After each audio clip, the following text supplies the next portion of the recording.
A las 7:25 de la mañana, la Ciudad de México comenzaba su rutina con el ruido habitual de tráfico y comercio en la calzada de Tlalpan. Sin embargo, a la altura del eje 4 Xola, dos vidas estaban a punto de ser brutalmente apagadas. Ximena Guzmán, secretaria particular de la jefa de gobierno Clara Brugada, y José Muñoz, asesor cercano a la mandataria, se encontraban dentro de una camioneta Audi Q2 blanca. Acababan de salir de una reunión de planeación para los actos del día, cuando una motocicleta se acercó por el lado del conductor. Dos hombres a bordo, con cascos oscuros y sin placas visibles, se aproximaron con precisión quirúrgica. El copiloto descendió. Según testigos, se acercó con seguridad, preguntó directamente por Ximena y, sin esperar respuesta, desenfundó un arma y disparó a quemarropa contra ambos funcionarios. Los cuerpos colapsaron dentro del vehículo, que avanzó unos metros hasta estrellarse suavemente contra un poste. Los agresores huyeron en segundos, perdiéndose en el tráfico matutino. El caos se apoderó de la zona. Algunos peatones gritaban, otros se detenían a grabar con sus teléfonos. En menos de 5 minutos, la noticia se esparció en redes. Habían matado a 2 altos funcionarios del gobierno capitalino, y lo hicieron en plena luz del día, con una ejecución directa, sin robo, sin error. Una ejecución con mensaje. ¿Quién había ordenado el ataque? ¿Y por qué ahora? Menos de una hora después del atentado, en el antiguo palacio del ayuntamiento, la jefa de gobierno Clara Brugada interrumpió su agenda. La expresión en su rostro, cuando recibió la llamada, no dejó dudas. Algo grave había ocurrido. En medio de una reunión con su gabinete de seguridad, tomó el teléfono, escuchó en silencio y luego se levantó sin decir palabra. Salió del salón con paso firme, seguida por su equipo más cercano. Minutos más tarde, su voz resonó en la sala de prensa del gobierno de la ciudad. Con el rostro visiblemente afectado, anunció entre pausas que su secretaria particular, Ximena Guzmán, y su asesor de confianza, José Muñoz, habían sido asesinados en un ataque directo. Fueron compañeros leales, inteligentes, incansables, dijo con la voz quebrada. Esto no fue un accidente, esto fue un mensaje. El país entero comenzó a escuchar. Las imágenes del lugar del crimen, los casquillos percutidos junto a la puerta del conductor y la camioneta con los vidrios perforados por balas, ya circulaban por todos los canales de noticias. Pero lo que encendió las alarmas fue lo siguiente. Clara pidió públicamente la intervención de Omar García Harfuch. Fue un llamado directo al jefe de inteligencia y actual secretario de Seguridad y Protección Ciudadana. Clara no lo mencionó solo por protocolo. Lo mencionó porque entendía que detrás de este doble asesinato había más que un simple ajuste de cuentas. Había una estructura, una red, un plan que debía ser desmantelado, y solo alguien con el historial de Harfuch tenía el poder para hacerlo. Omar García Harfuch recibió la noticia mientras coordinaba un operativo en otra zona de la ciudad, pero cuando escuchó los nombres, supo que no podía delegar. No se trataba únicamente de 2 funcionarios caídos. Ximena y José eran piezas clave del círculo de confianza de Clara Brugada, y sus muertes eran un golpe directo contra la estabilidad del gobierno capitalino. Harfuch canceló su agenda y se dirigió de inmediato al centro de mando de la SSC.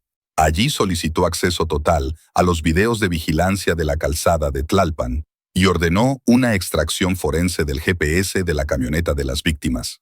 Su equipo de inteligencia cibernética fue convocado a revisar los celulares de ambos funcionarios, así como los últimos contactos y mensajes de texto. Harfuch no dejó espacio para especulaciones. Cada pista debía ser tratada con el mismo rigor que una amenaza de nivel federal.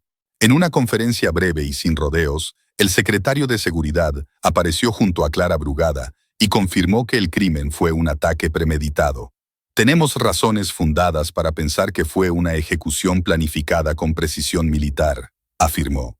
Y por eso, a partir de este momento, el caso se investigará con el respaldo del Centro Nacional de Inteligencia. Su presencia trajo algo que hacía falta: estrategia, orden y, sobre todo, una promesa tácita. Cuando Harfuch pone su nombre en un caso, el silencio que rodea los crímenes empieza a resquebrajarse. Esta no sería la excepción. Apenas unas horas después del crimen, el equipo de Omar García Harfuch ya tenía en sus manos los primeros avances. Las cámaras de seguridad instaladas en los postes de calzada de Tlalpan captaron con claridad el momento del ataque. Dos hombres en motocicleta interceptaron la camioneta blanca Audi Q2 que transportaba a Jimena y José. Uno descendió, caminó directo hacia el lado del conductor y disparó con frialdad. Luego, sin titubeos, rodeó el vehículo y remató al copiloto. El ataque duró menos de 15 segundos. La motocicleta había sido robada 2 días antes en la misma alcaldía Benito Juárez. Pero lo que llamó la atención fue la precisión. No fue un acto al azar. Sabían a qué hora saldrían los funcionarios, qué ruta tomarían y en qué esquina frenarían por el semáforo. Sabían exactamente dónde posicionarse.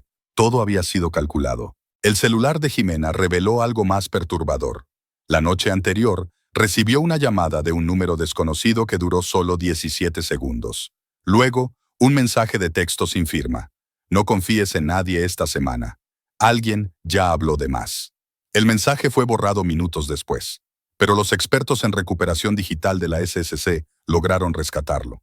José Muñoz, por su parte, había enviado un correo la tarde del lunes a una dirección interna del gobierno capitalino con el asunto urgente, tema línea 12 y contratos colaterales. No se sabe con certeza qué contenía, ya que fue eliminado del servidor antes de que la fiscalía pudiera acceder. Ese archivo, junto con el móvil político detrás del asesinato, se convirtió en la principal línea de investigación. Y entonces surgió la pregunta inevitable: ¿era este crimen un mensaje? ¿Y para quién?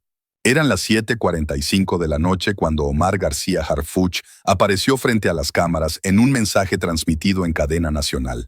Vestía su característico traje gris, rostro tenso pero sereno, y con un tono firme que pocos funcionarios conservan en momentos de crisis.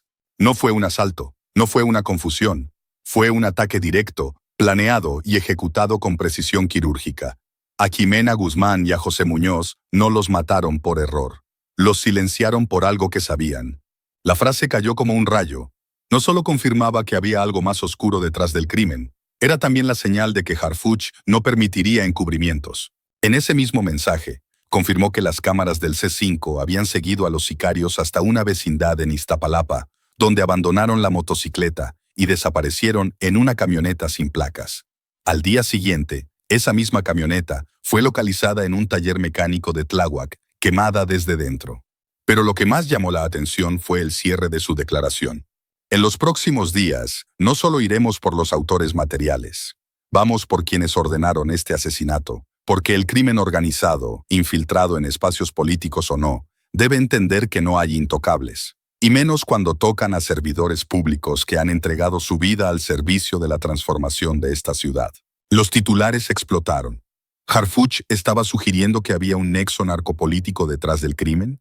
¿Acaso una traición interna? En los pasillos del gobierno capitalino comenzó a circular un nuevo temor, el de la traición entre aliados. Porque si alguien había querido silenciar a Jimena y José, era porque temían lo que podían decir. Y si lo temían, es porque estaban mucho más cerca de descubrir algo grande. Días antes del asesinato, Jimena Guzmán había cambiado su rutina. Canceló eventos, dejó de asistir a juntas en persona y había comenzado a enviar notas cifradas por Telegram solo a personas de absoluta confianza. Un asesor del Congreso local reveló, bajo anonimato, que Jimena llevaba semanas investigando movimientos financieros atípicos dentro de una obra pública en Iztapalapa, licitada bajo presión. José Muñoz, su asesor, había sido quien hizo las primeras alertas. Desde enero, notó que una constructora vinculada a presuntos prestanombres del cártel Jalisco Nueva Generación había ganado 2 contratos en la alcaldía sin competencia real. Lo reportó en privado a Jimena. Ella, con el respaldo directo de Clara Brugada, ordenó un rastreo silencioso. No podían hacerlo público, comentó la fuente, porque sabían que estaban siendo vigilados, sabían que se estaban acercando a algo delicado. Un documento, guardado en una USB que José llevaba consigo todos los días, contenía los nombres de empresas, facturas falsas y un par de contratos adjudicados a una firma fachada registrada en Puebla, pero con actividades en los límites entre Tláhuac e Iztapalapa. Tras su muerte, la USB desapareció. No estaba en la escena del crimen, no estaba en su mochila, ni en el auto. Y aquí aparece la primera pista clave. Días antes del crimen, José compartió un respaldo parcial con una persona en la Cámara de Diputados. 1 hora después del asesinato, esa persona entregó esa copia a la oficina de Harfuch. El archivo se titulaba XG Protección ZNG Urbanización. La hipótesis interna del equipo de inteligencia era clara. Jimena y José habían descubierto cómo una red de financiamiento político estaba siendo infiltrada, presuntamente, por operadores financieros ligados al CJNG, que utilizaban licitaciones públicas para lavar dinero en la capital del país. No era cualquier hallazgo, era un riesgo existencial para cualquiera involucrado.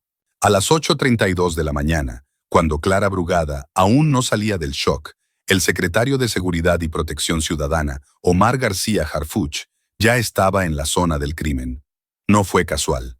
Desde antes del amanecer, Harfuch había recibido un aviso urgente del Centro Nacional de Inteligencia. Objetivo sensible neutralizado en CDMX, ataque no vinculado a robo ni ajuste común, evaluar infiltración institucional. Lo primero que hizo fue reunir al grupo táctico de inteligencia. Ordenó cerrar los accesos perimetrales al tramo Tlalpan-Xola. Ni una sola cámara podía fallar. Se revisaron placas, entradas al metro, rutas de escape, pero lo que más le inquietaba no era el asesinato, era el patrón. No era la primera vez que operadores políticos con información delicada sobre contrataciones, dinero público y presuntos vínculos con el narco eran eliminados. Pero sí era la primera vez que ocurría a plena luz del día, a metros del despacho de la jefa de gobierno. A las 9:10, Harfuch entró en contacto directo con la presidenta Claudia Sheinbaum. Le explicó que las víctimas estaban vinculadas a un expediente informal que él mismo había comenzado a armar desde 2024, cuando descubrieron contratos entre presuntas empresas fachada y obras periféricas controladas por gobiernos locales cercanos a Morena. No había pruebas concluyentes, pero había patrones. El mismo nombre aparecía en las licitaciones. Una firma llamada Soluciones Urbanas MX, que triangulaba dinero con otra empresa ya detectada por el FBI en investigaciones cruzadas con el CJNG. Cuando Harfuch revisó las bases de datos forenses, una coincidencia lo paralizó. La persona que había comprado los teléfonos usados por los asesinos una semana antes era un exagente dado de baja en 2023 por pérdida de confianza. Nunca se presentó a declarar. Estaba desaparecido. Y ahora reaparecía vinculado, otra vez, al crimen organizado. Harfuch entendió que esto no era solo una ejecución, era un mensaje. A las 10:04 de la mañana, Clara Brugada se paró frente a los micrófonos en la sede del gobierno de la Ciudad de México. Vestía de negro, sin maquillaje, con los ojos marcados por el llanto. Pero su voz no tembló. La acompañaban Pablo Vázquez Camacho, secretario de Seguridad Ciudadana, y una figura más atrás, Omar García Harfuch. Clara comenzó sin rodeos. Hoy perdimos a 2 compañeros entrañables. A Jimena, una mujer incansable, leal y valiente. Y a Pepe, uno de los asesores más brillantes que he tenido el privilegio de conocer. Fueron asesinados de manera cobarde, y no voy a descansar hasta saber quién y por qué. Los periodistas, en silencio total, nadie interrumpía. La jefa de gobierno miró hacia la cámara con determinación. A los responsables les digo algo muy claro. No me van a doblegar. Esta ciudad no se gobierna con miedo, se gobierna con justicia. Pero el punto más fuerte vino después, cuando mencionó lo que hasta ese momento se había evitado. Sabemos que este ataque no fue casual, fue dirigido, y estamos trabajando con autoridades federales para esclarecer si hay vínculos con grupos criminales infiltrados en las instituciones. Fue en ese momento que Harfuch intervino brevemente, no para dar detalles, sino para enviar una señal. Estamos cruzando datos con operativos previos en Jalisco y Zacatecas. No descartamos que esto tenga conexión con estructuras criminales más amplias. Lo vamos a demostrar y vamos a capturarlos. Las redes estallaron. El rostro de Clara, firme pero dolido. El gesto de Harfuch, serio, contenido. La frase que más se viralizó fue una que no venía escrita. No me van a doblar. Esa mañana, algo cambió en la narrativa de seguridad de la capital. Por primera vez, una jefa de gobierno aceptaba que el narco podía estar operando desde adentro, y lo hacía respaldada por el único hombre que había enfrentado cara a cara al crimen organizado y había sobrevivido, Omar García Harfuch. Horas después de la conferencia, las cámaras de seguridad ya habían sido revisadas y los primeros indicios apuntaban a un patrón. El ataque había sido planeado con precisión militar. 2 sicarios. Moto modificada. Disparos dirigidos al conductor y copiloto. Tiempo de ejecución, menos de 12 segundos. Esa noche, en las instalaciones del C5, Harfuch se reunió con la unidad de inteligencia táctica. No era una investigación ordinaria. La ejecución tenía el sello de operaciones usadas por el CJNG. Pero lo que más le inquietaba no era el crimen. Era el silencio dentro de ciertas dependencias. Alguien había filtrado los movimientos de Jimena y José. Esto no fue una coincidencia. Sabían exactamente cuándo y por dónde pasarían, dijo Harfuch frente a un grupo reducido de agentes de confianza. Si hay alguien dentro colaborando con estos grupos, lo vamos a encontrar.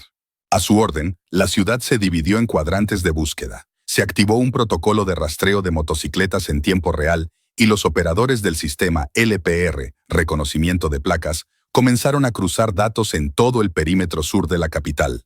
En menos de 2 horas identificaron una ruta de huida. La moto cruzó hacia Iztapalapa. Esa pista coincidía con una intervención previa de Harfuch meses atrás, cuando desmantelaron una célula vinculada a El Chivo, operador del CJNG en la periferia de la ciudad. ¿Era posible que la orden hubiese venido de esa misma red? Harfuch no lo dijo en voz alta, pero ya tenía una sospecha. Jimena había sido asesinada no solo por su cercanía con Clara, sino porque estaba a punto de descubrir algo. Algo que desde adentro ponía en riesgo el control del gobierno sobre las alcaldías del suroriente. «Vamos por ellos, pero también vamos por los que están adentro», fue la última orden de la noche. A la mañana siguiente, Harfuch recibió un informe inesperado desde la Fiscalía de Delitos de Alto Impacto. El peritaje del celular de Jimena Guzmán reveló algo perturbador. Antes de su asesinato, ella había enviado un audio por WhatsApp a una colaboradora cercana de Clara Brugada. El mensaje no había sido abierto hasta esa mañana. El archivo era breve, pero su contenido era explosivo. «Si algo me pasa, busca en mi carpeta llamada Florencia. Hay nombres, lugares y audios. No confíes en todos. Hay alguien del círculo que está jugando doble». Harfuch escuchó el audio 3 veces. No era paranoia. Jimena sabía que estaba en peligro. El nombre Florencia no era aleatorio. En la investigación de células del CJNG en el sur de la ciudad, Florencia había sido el código operativo de una red de lavado de dinero en las alcaldías Tláhuac e Iztapalapa, disfrazada de consultoras inmobiliarias. De inmediato, la carpeta fue localizada en una memoria USB que Jimena guardaba en su casa. Lo que contenía dejó helado al equipo de inteligencia. Videos de reuniones con políticos locales, audios interceptados en cafeterías de la Roma, fotografías de hombres armados en oficinas privadas y transferencias de fondos millonarios desde cuentas en Cancún a firmas en la capital. Pero lo más impactante fue una imagen, una captura de pantalla de un chat donde uno de los implicados decía con claridad: «Ya está aprobado el trabajo. Cuando pase por Xola termina. Asegúrate que sea rápido. Lo demás lo paga el jardinero». El jardinero era el alias de Audías Flores Silva, uno de los líderes regionales del CJNG, ya identificado en otras investigaciones por su papel como enlace financiero en el centro del país. Esa evidencia era más que una prueba. Era una confirmación. El crimen de Jimena y José no había sido solo una venganza o un error. Había sido una operación de contención. Alguien dentro del sistema político había preferido matarla antes que permitir que esa información saliera a la luz. Harfuch no lo dudó. Esa misma noche pidió acceso directo a la presidenta Sheinbaum. «Esto no es solo un atentado contra Clara», dijo. «Es un ataque contra el Estado». Esa misma noche, a puerta cerrada en Palacio Nacional, Omar García Harfuch se reunió con la presidenta Claudia Sheinbaum y su círculo de seguridad más cercano. Sobre la mesa, una carpeta con pruebas recolectadas por Jimena Guzmán antes de su asesinato. Cada página era una acusación directa a intereses oscuros insertados en el corazón de la administración pública. Claudia Sheinbaum observó cada evidencia con rostro duro. A su derecha, el titular de Marina revisaba los nombres de los presuntos implicados. A su izquierda, Harfuch exponía las conexiones entre funcionarios menores de alcaldías y operadores del CJNG bajo la fachada de proyectos de regeneración urbana. ¿Está usted diciendo que hay una red de protección institucional para el cartel en la Ciudad de México?, preguntó el general con incredulidad. «Lo que digo es que Jimena no fue asesinada por azar», respondió Harfuch. «Ella documentó una red de lavado de dinero que se disfrazaba de contratos de obra pública. Cuando decidió hablar, alguien dentro del sistema la silenció». «¿Qué nivel de infiltración estamos enfrentando?», preguntó Claudia sin pestañear. «Nivel alcaldía, nivel subdirector. Pero hay nexos más arriba. Necesitamos actuar antes de que destruyan las pruebas o escapen, sentenció Harfuch. Tras unos segundos de silencio, la presidenta tomó una decisión histórica. Lo vamos a intervenir todo. Que entren los equipos mixtos esta misma semana. Marina, Sedena, Fiscalía. No más juegos. Si alguien cae, cae. Aunque vista de guinda o se diga parte de la transformación. Jimena y José no murieron en vano. El silencio que siguió a esas palabras fue de respeto. No por miedo, sino por la certeza de que a partir de esa noche, el poder real, el de las decisiones, se estaba alineando con la verdad. Harfuch miró su reloj. Sabía que tenía menos de 72 horas para que la operación comenzara sin filtraciones. Y sabía que quien mató a Jimena también lo estaría mirando, y temblando. El amanecer del día siguiente encontró a la Ciudad de México con un aire distinto. En la explanada del Zócalo, frente a la sede del gobierno capitalino, cientos de personas comenzaron a reunirse en silencio. Mujeres con pancartas, jóvenes con el rostro de Jimena estampado en camisetas, colectivos de víctimas y defensores de derechos humanos, todos unidos por una frase: a ella no la callarán. La protesta fue espontánea, pero en pocas horas se convirtió en una vigilia masiva. No había música, solo flores, velas y una voz que recorría los altavoces. La última conferencia de Jimena Guzmán, cuando semanas antes había hablado sobre la corrupción impune. Desde una ventana del Palacio del Ayuntamiento, Harfuch observaba. Llevaba un dossier bajo el brazo. El operativo estaba listo. Unidades blindadas saldrían en menos de 48 horas hacia 4 alcaldías y 3 oficinas de gobierno. Tenía nombres, direcciones, transacciones y, lo más importante, autorización presidencial. Pero al ver la vigilia, entendió algo más profundo. Jimena ya no era solo una funcionaria asesinada, era un símbolo. ¿Estás listo para dar el paso?, preguntó la fiscal especial al entrar a la oficina. Esta ciudad no puede volver a cerrar los ojos, respondió él. Vamos por todos. Esa noche, Clara Brugada se unió a la vigilia, no con discursos, sino caminando entre la gente, de la mano de la madre de Jimena. Cuando los reflectores la enfocaron, ella solo dijo: no fue solo mi secretaria, fue una ciudadana valiente. Vamos a honrarla con justicia, no con palabras. Las cámaras captaron el momento. Al día siguiente, los titulares no hablaban solo de crimen, sino de ruptura, de un antes y un después. Porque cuando el poder toca la verdad, o se transforma, o se quema con ella.